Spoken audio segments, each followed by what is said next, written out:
I never met someone who is so selfless. You always prioritize the happiness of others. I want you to know that I'll always have your back.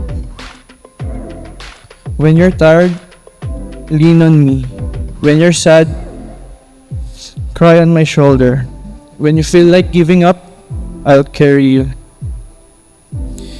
You always ask me, do you love me? Yes, babe, I do. I will always love you, no matter what. I don't wanna pretend that I just wanna be friends. I'm tired of trying to be cool about it. There are times when you're lying next to me, napapatingin ako sa'yo and napapatanong, deserve ko ba to? You're a good son to tita, a good brother. I love how you're with my friends dito sa Nueva Ecija, sa pamilya ko. But witnessing you, how you care for my cousins, and most of all, my pamangkin, it excites me even more. Because I know that you'll be the best husband and father to our future children.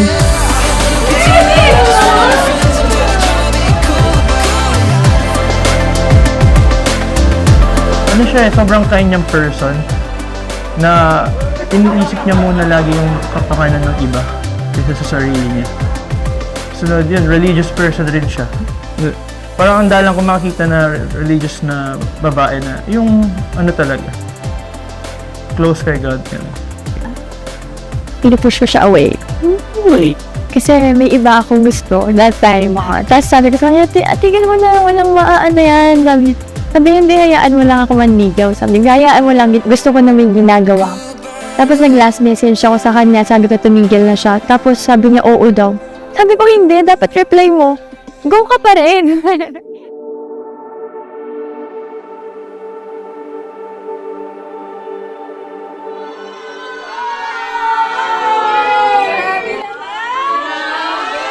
Hindi siya nagsulat na to. Hindi niya to sulat. Alam niyo po, itong kasalang ito ay kasalan na kakaiba sapagkat sa simula't simula pa lamang, ang kwentong ito ay kwento ng pag-ibig na kung saan itinaboy at nung mawala ay saka hinanap. Ayun eh. At ang sabi ko naman kay Leandro, nung panahon na itinataboy ka, ano ang pakiramdam mo? Ang sabi sa akin ni Leandro, nagulat ako, okay lang po, Father. Sanay naman kasi akong itinataboy.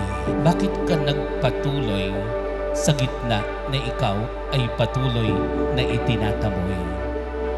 Ang sabi niya sa akin, kasi po, Father, mahal ko. I find you every night in a whisper in my dreams. In the corners of my mind, you slip away from me, slip away from me. Like a fading memory, slip away from me.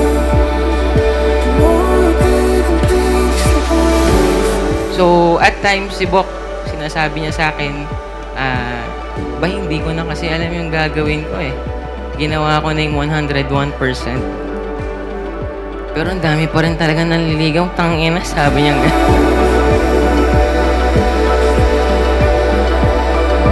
Find you every night in the whisper of my dreams. To my sis, my best friend, my another mother, thank you for everything. I wouldn't be the person who I am today without your help and guidance. Babawi na lang ako sa aking mga pamangkin. I love you very much, my sissy.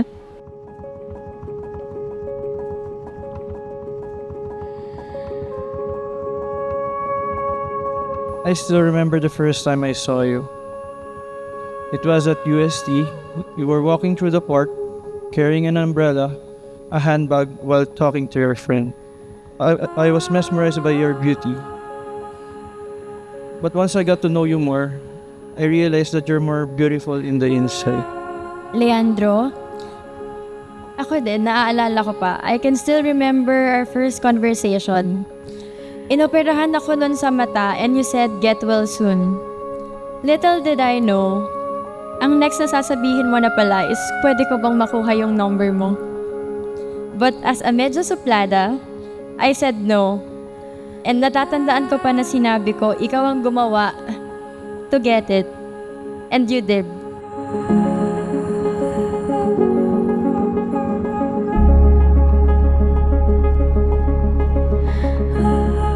Mahirap mahalin si Tin kasi may ugali siya minsan na ayaw niya kay Bok. Pero si Bok panay sunod pa rin talaga niya kay Tin. Sobrang hinahangaan ko si Bok for that kasi hindi madaling suyuin si Tin na babae. Basta nandito lang kami para suportahan kayo sa mga magdadaanan nyo sa buhay. Magdadaanan mo kay Tin. Hindi po madaling ipisitin sa mga lalaki. Masasabi po namin na mas uunahin niya po kaming mga kaibigan niya and pamilya niya kaysa sa mga lalaki nagpapakit sa kanya.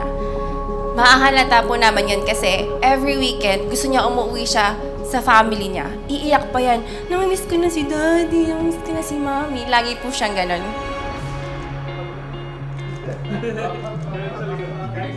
Harap ka ba kayo, no?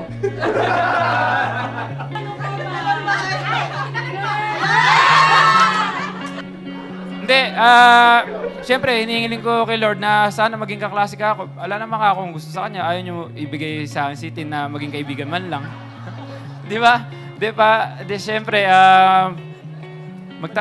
pero no fourth year, ayun nga, maging kaklase kami, maging kaibigan talaga kami. Hanggang ngayon naman, binigay naman ni Lord yung, yung ang prayer ko na maging kaklase siya.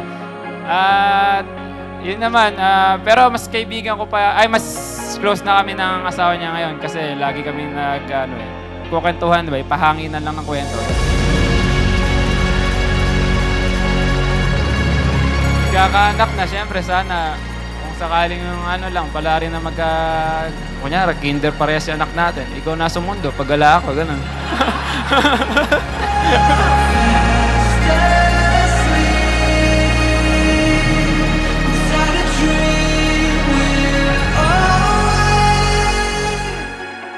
Ako po ay yung pundasyon ng relasyon na ito. Kung wala po ako, wala pong kasalan na magaganap.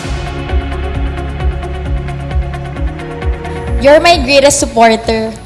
Super supportive with vlogging and with everything. And I promise to be yours too. I love you and may the Lord guide us in our next chapter. I want to thank you for your patience and understanding.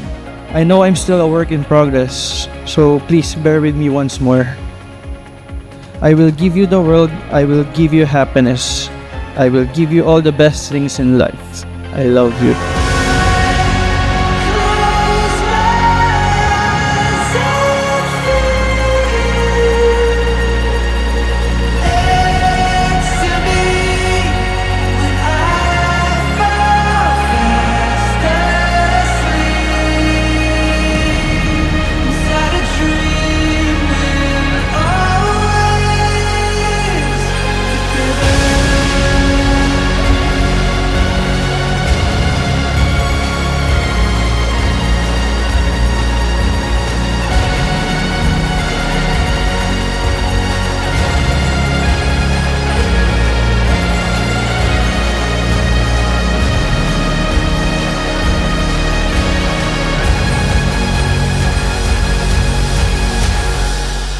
I've known Christine, Tintin, Pute, or most of you know her now as, "Hi guys, it's Tin and welcome back to my channel."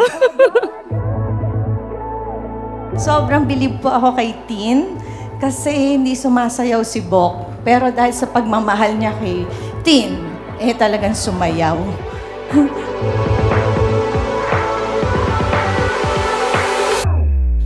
You may now kiss the bride. Bigyan po natin sila ng masigabong palakpakan. Congratulations! Mabuhay ang bagong kasal!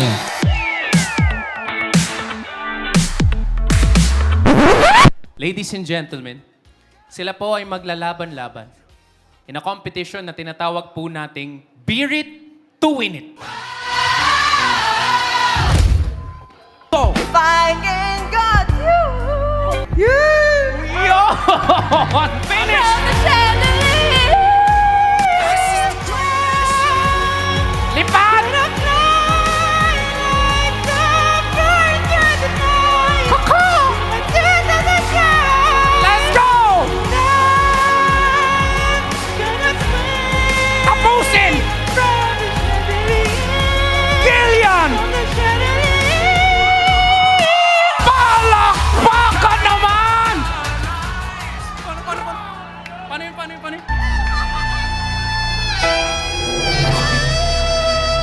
tinulak ko.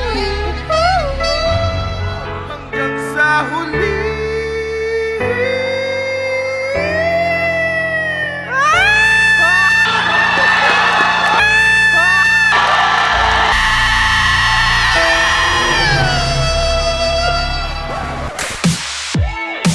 A new chapter will be added to your book. These pages will be filled with so much stories to tell, new experiences to write on. Turning and flipping pages over and over again till both of you will need to refill your pens when it'll run out of ink.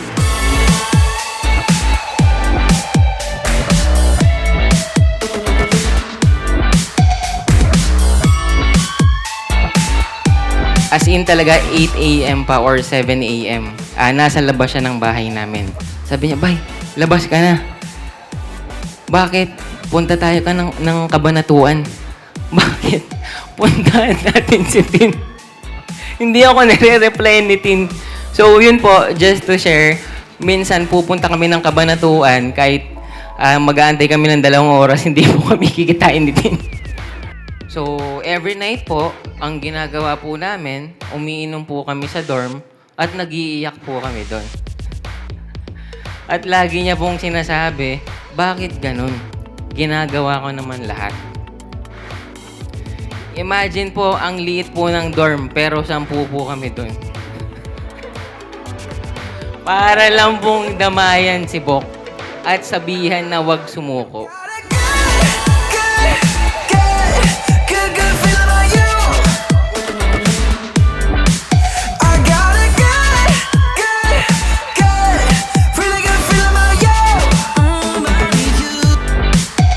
Very short lang yung message ko and naka-record na ba kayo? Ngayon nyo lang maririnig to. Wait, bilisan nyo, ready nyo na. I love you, Kuya Po.